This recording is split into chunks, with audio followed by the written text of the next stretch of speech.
the enemy's coming at you, attacking relationships, be very quick to forgive, release, and then declare the word and the promises of God over your life.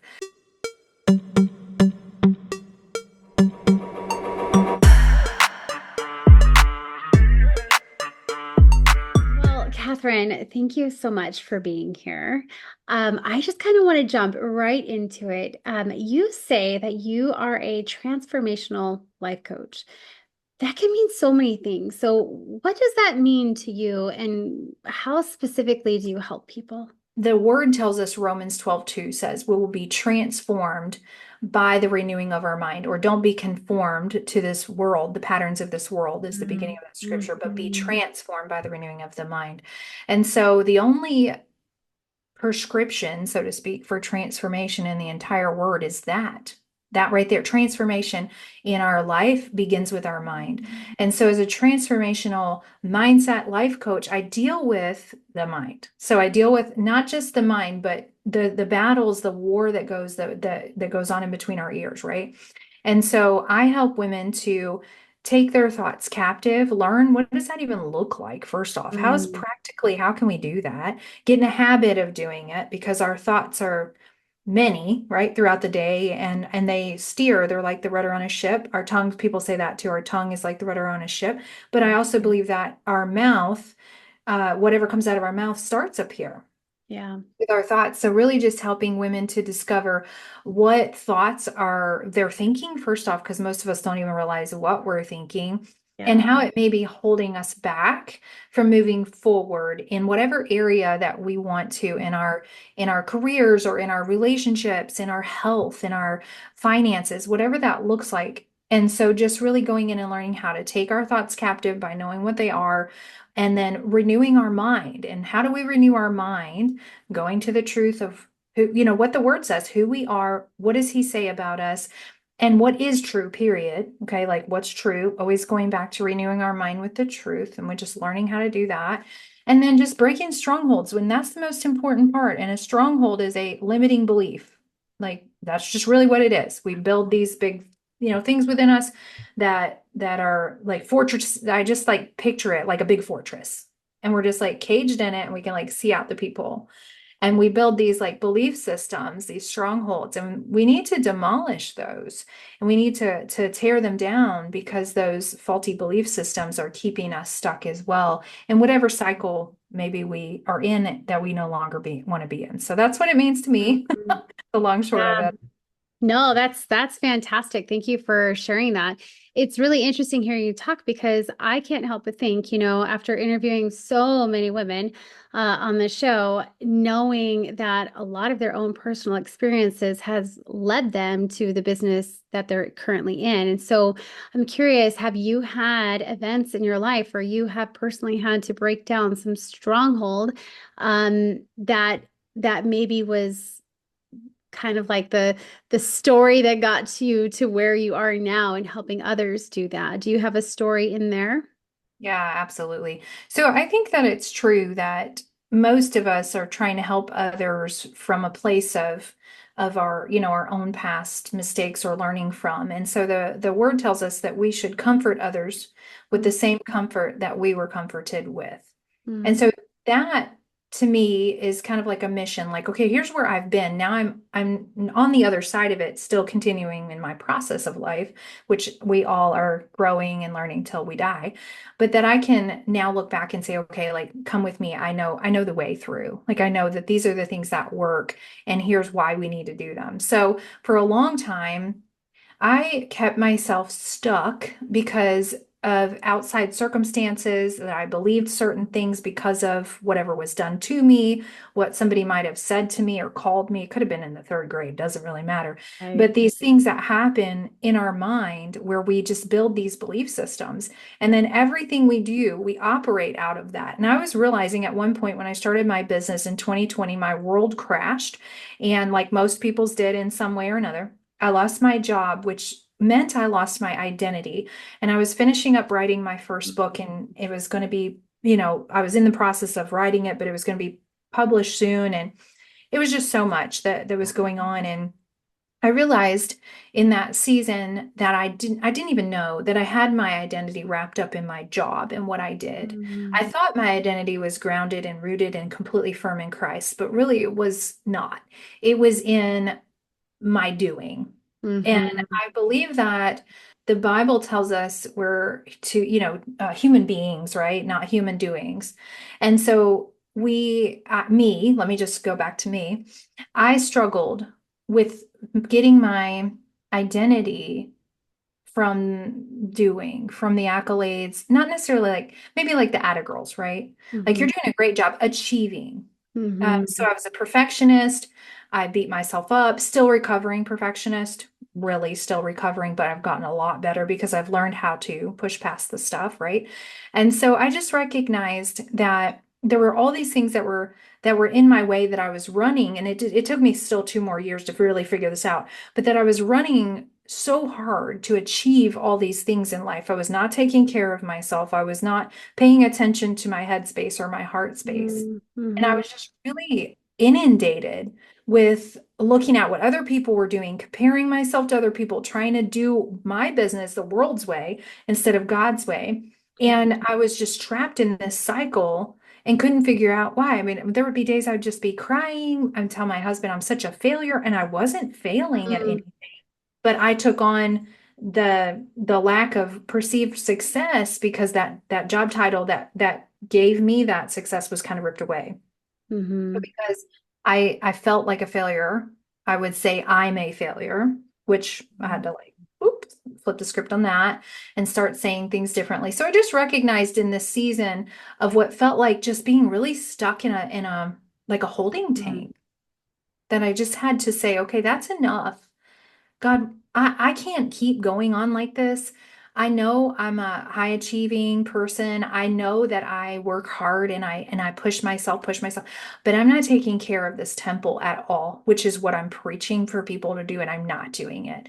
And so I just had to take a step back and ask why. And he reminded me that it's because of my thoughts. So once I went on that journey of really surrendering, I had started doing this for decades, but I had not really dove in this deep, and God does things in layers. And so I think that it was just the new layer for me that I needed to jump in and say, why am I really running to achieve this thing in particular? Am I running from something that I don't like about myself? Am I running to something? So just really doing good Mm-hmm. self-evaluation. Am I running to God, not the right thing or the wrong thing, right?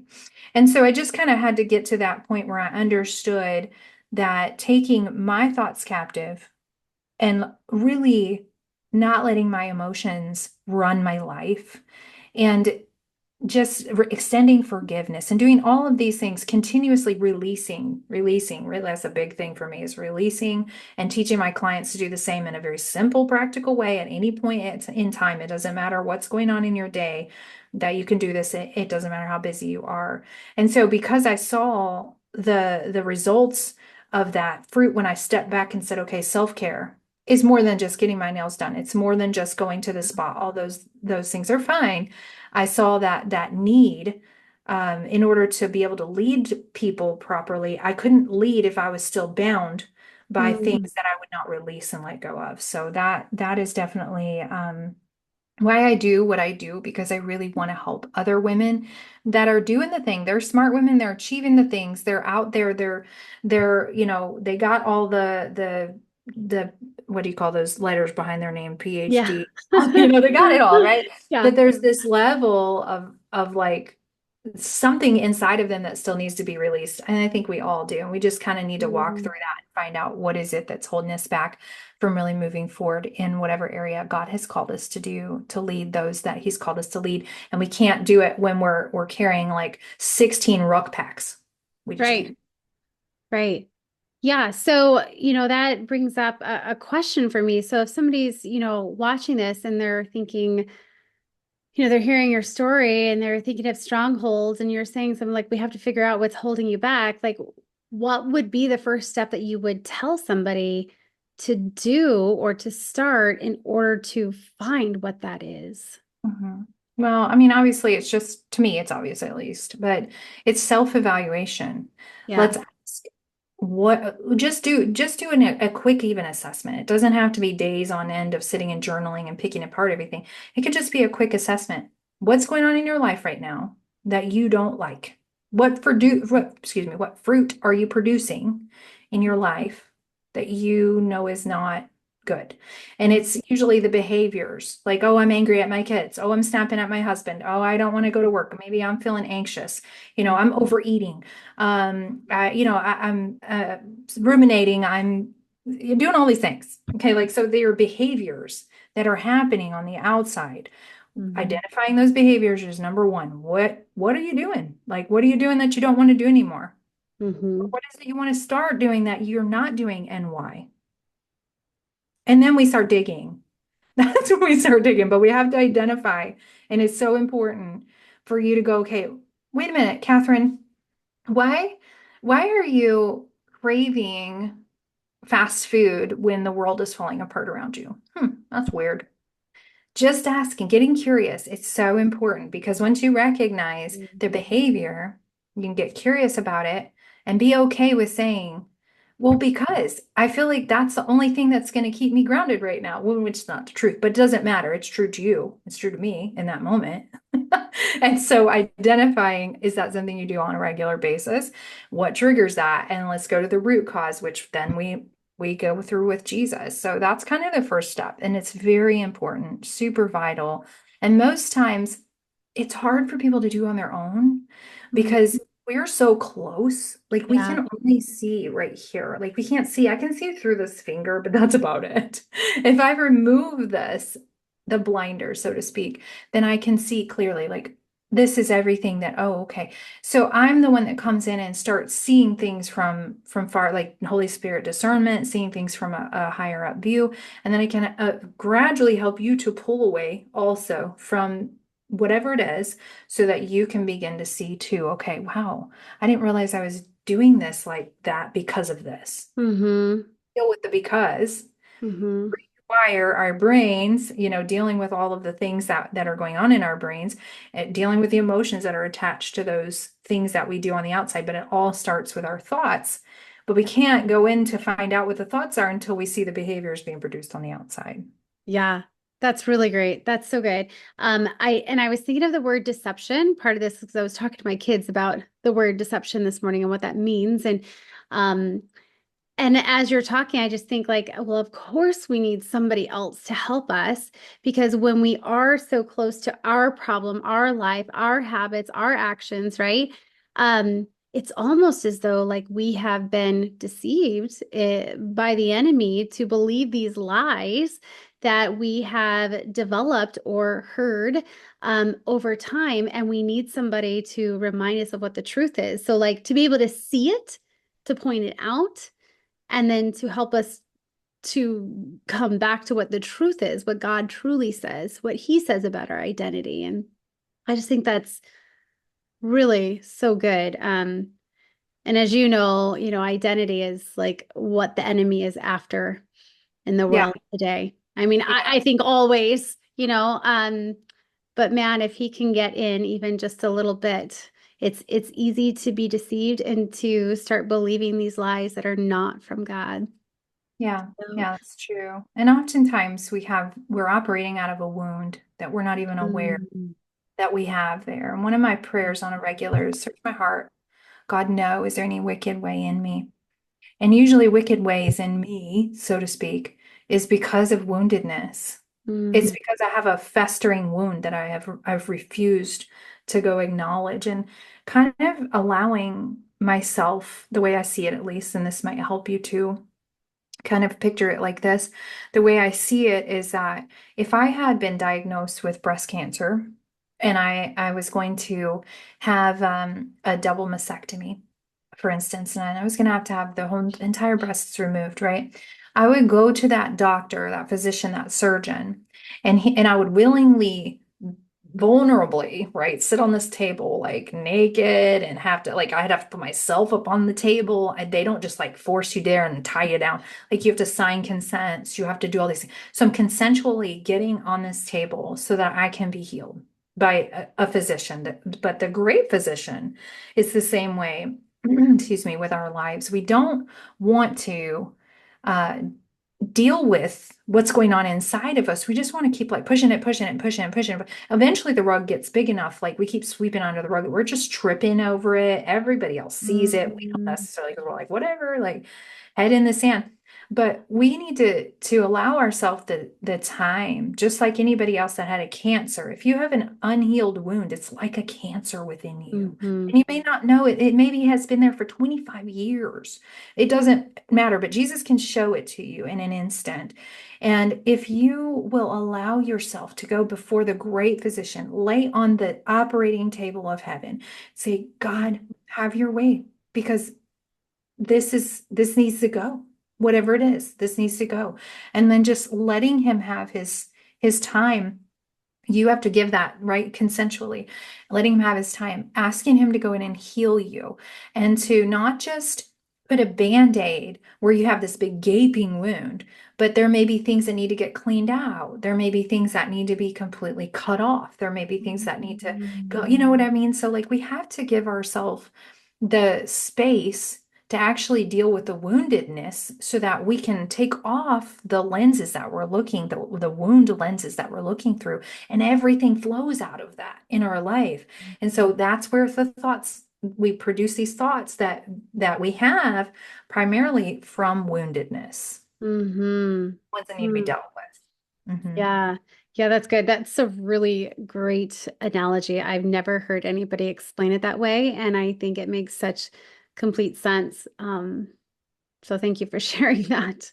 If you could eliminate one fear or hesitation in your business right now, what would that be? I think it would just be knowing that what God has placed in my heart to do matters. Mm, It's like, I know I'm supposed to be doing this. I know I'm supposed to be sharing encouragement and wisdom and love with people in this way. I wrote a book. I did not want to write the book. I didn't want to release that book. It was so hard for me. I wrote even a lot about this, the great physician, and I in detail wrote about that in Behind Enemy Lies mm, because it is so important, not just to me, but God's put that in me. And sometimes I wished, I'm like, well, why couldn't you just like Jesus, not like Jesus, that's a terrible analogy, but like can just pass. Because that's not good. I shouldn't have said that, but nowhere near like what he had to go through. But sometimes I'm just like, can somebody else? Could this be somebody else's burden or yeah. whatever? But I'm like, man, I just can't shake it as much as I want to, because it's not a sometimes I think, and I know you and I have talked about this before, but sometimes I think it's very difficult for me to wrap my mind around how to help other people see the importance of it.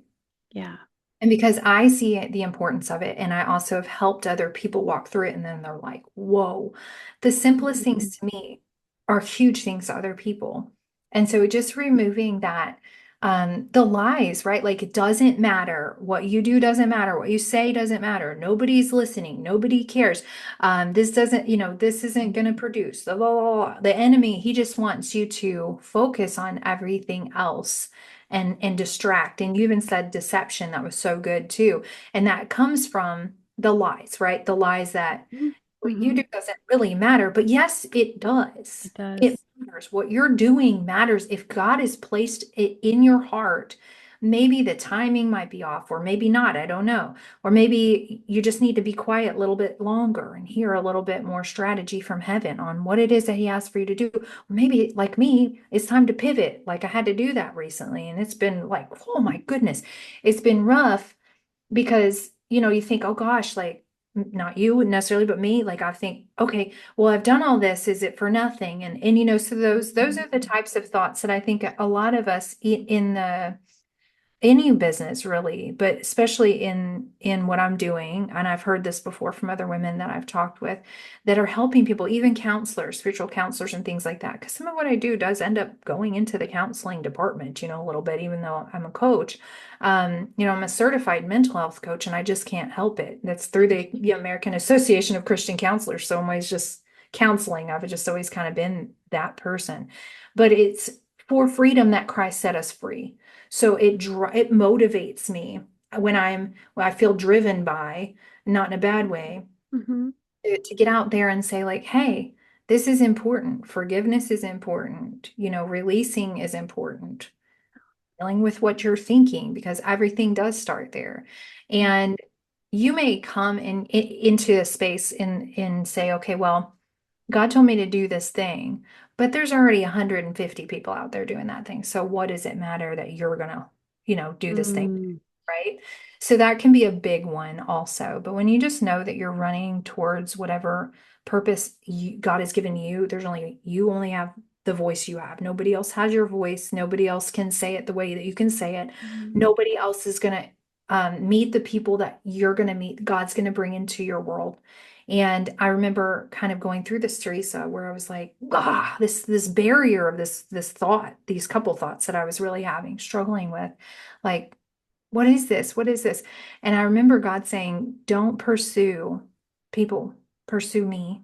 I have mm, people for you to help, but pursue me. So as I'm pursuing him, he's like magnetically bringing people into my space, into my world that I'm helping and I'm loving on and I'm praying over and I'm encouraging and I'm giving resources to, or whatever else it is. Because ultimately, what we do on this side of heaven matters way more than I think that, if we can see the bigger picture and get like take the straw lenses off the little narrow gaze that we have yeah, oftentimes in our own world of this is my yeah, floor. If we can take that off, there's such a bigger purpose. And so I'm motivated by something bigger than me. yeah, yeah, that's so good. So, what is in store for you over the next couple years? Do you have any thoughts as to where God is leading you? Yes. And it's scary. You want And to tell us about it? yeah, it's scary because when you know that there are things bigger than you, or you're like, gosh, that was hard before, and you're gonna ask me to do that again. Yeah, so I know that he has given me at least one more book to write, so I really need to be obedient and get started on that. And just relaunching my podcast and being obedient to show up and faithfully just share Mm, these types of little things, these little nuggets with yeah. with women that need them in their life, their business careers, their health, whatever it is, relationships. And can I just really quickly rewind because this is important? And Yeah, I'm so thank you, Holy absolutely. Spirit, for reminding me of this. Yeah. If you're in relational, like I've had some relational issues big times lately. Like my kids have like lost their mind. I have older children and I have a small one too, but the two older ones have really just taken a lot of my headspace. And mamas, there is Mm, nothing like a child's pain. Like if their kids are hurting, you're hurting, mm, and everything else just takes a back seat. And sometimes that's okay. That's the way it needs to be. And other times it could just be a distraction and an excuse to not move forward in mm, what God is telling you to do. So declaring the promises and declaring the word of God over your whatever it is, your relationship specifically though, because if your relationships are suffering, you have a very hard time really focusing on anything else if they're suffering. And so that's really important. And I just really feel the need to say that. So don't, if the enemy's coming at you attacking relationships, be very quick to forgive, release, and then declare the word and the promises of God over your life. Pray mm, Psalm 91 over your family. Like just keep doing that because the enemy hates the family unit and he's going to attack that. And your business is your family. Like if you have a family, I mean that's my business and that's really important to me. And so really ultimately that's where God's taking me in the next couple of years is ultimately to be mom and to be the leader because I do help leaders and a mom is a leader. Like you're leading absolutely. your family. The Proverbs 31 woman is the leader, right? She's a leader Mhm. that we all want to follow. So other than just writing a book, getting my podcast relaunched, continuing to build out new curriculum for different courses and things that are going to serve women to help them, even if they just want to do some self-coaching, and then continuing to offer, my one-on-one coaching with women as well. So that's really all I know right now. There's some other really big things, but I really feel like I'm supposed to keep those under wraps right now. Yeah, sure. Still in Yeah. work, yeah, in my mind and with what God is sharing with me. But ultimately, it just networking, linking arms with other women who are also in the business space and in leadership. in general. I mean, just in general, and just linking arms with them and encouraging them and speaking life and truth. Because I have been told my whole life by the enemy lies. Mm, And it started when I was the little girl. That's why I wrote Behind Enemy Lies, to encourage one woman, just one, who thinks that because of what's been done to her defines who she is. And it's not. Like, it's not. You have the authority through Jesus Christ to speak to the mountain, and it has to move, right? We yeah. just have to take up our shield of faith and walk with that bad boy. Like, we have to Yeah. walk with it every single day. I don't care how heavy it gets. Like, he's going to help you carry it. He says that. I love that. Oh, I've been quoting that about the faith, Lord, I believe, but help my unbelief. Like, Hmm. the author and the perfecter of our faith, like those scriptures, because I'm just like, sometimes I'm like, is this ever gonna shift? Mm. Oh, so good. So good. And I'm glad that you put those scriptures right at the front of my mind again, because I was speaking to another friend this morning who's really struggling with finding the joy of the Lord. And Mm. I think, wow, like maybe this interview was just to be reminded of those verses so that I can share them with her. Thank you for that.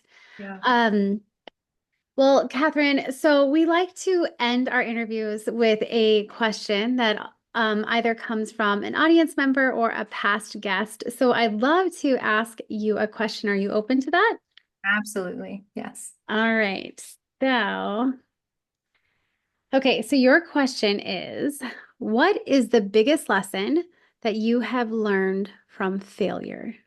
Oh gosh. To get back up, because if you quit, that's the only way you actually fail. Mm, Probably the biggest lesson. Failure has just taught me a couple of things. One, I can do more than I ever thought I could do, even if I failed. Like, whoa, true. I did that.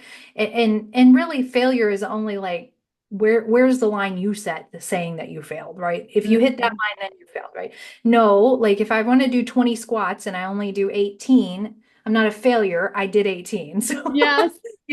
I think it's just the line we set for failure, right? Okay. But I think just learning that the only way that you actually do fail is to quit. Mm, Whatever it is, you just saying, I quit. Because if you say I quit, then there's nothing else, right? Like, you have officially failed trying. Even the joy of the Lord, like you said, don't quit. So failing, I felt like such a failure at finding the joy of the Lord. I'll be mm, honest with you. yeah. Many days. And what has taught me is that it's not failure. It's a reminder to me that this is just me growing. This is me learning. This is me having to take a step back and say, Mhm. have I really taken care of myself? Yeah. Am I spending the time with the Lord? Am I in my journal? Am I reading the word, in my journal, like writing it all out? Am I in the word? Am I calling a friend, phoning a friend like your friend did? It's so important to do. So I think that would be my answer, is just that, really seriously, failure is just what you perceive it to be. It's really Yeah. not failing. Like, even if you only made, you set out to make $100,000 this year and you only made $57,000, who says that's a failure but you? Right. Right. Yeah. Like So, any good athlete, right? So, a baseball player swinging a bat, well, he's going to miss one. That might be considered failure of missing that swing. But on the other hand, it's that swing and the next one and the next one that makes him into the incredible baseball player that he is. So, yeah. I think it was yeah. Thomas Edison that said this, and this is so, so good. He said, I think it was at Thomas Edison. He said, I did not fail. I just found 100 ways it didn't work. Yes. And I Yes. just I've heard love that. that. So So good. So good. I just Yeah. remember, keep on looking for the answers, because they're in the air. Can I just tell you that right now? The answers that you need for whatever problem you're trying to solve, it's right there. It's in the air. It's the way I say it. Like, the answer's in the air. So you can go to sleep at night Mhm. thinking about the problem, not to stress yourself out or be anxious about it, Right. but just saying, okay, you could even like stare at yourself in the mirror at night. This is so silly sounding, but it really does work. And psychology even backs it up. They always back up what like the word says. But anyways, you can go and you can stand there in front of yourself and say, okay, here's the problem. Here's the problem. Here's my problem. I need a solution for this. Then Mm, you just go to bed, and you will most likely wake up with that. with a solution. Yeah. Maybe even at 3 a.m. So get your journal and pen, keep it by your bed. Just in Yeah, case, because if you wake up with it and go back to bed, you are gonna forget. that's absolutely true. Yes, so good. No, I think that's really wise. And when we learn to talk to our brains differently, ask different questions, be curious, like you said at the beginning. Like there's so much transformation that can happen in our life, good things. So, Kathryn, I want to just say thank you again so much for being here today. It has been an absolute pleasure getting to chat with you. I'm so thankful. I'm glad I got to be here too. Thank you. You're welcome. And for anybody that's watching, make sure that you check out the notes in the description for ways to get a hold of Kathryn and to see more about what she's doing on her journey. And until next time, we'll see you then. The Productive and Profitable channel is all about helping entrepreneurs grow wildly profitable businesses without sacrificing time with their families or the things they love. And we do this through top-notch trainings and community. Be sure to subscribe and hit the notifications button so you don't miss any future episodes. And if you're ready to dive deeper and take your business to the next level, be sure to join our free business community over on Facebook. Simply visit TeresaTaylorCoaching.com and hit the community tab. We can't wait to see you over there.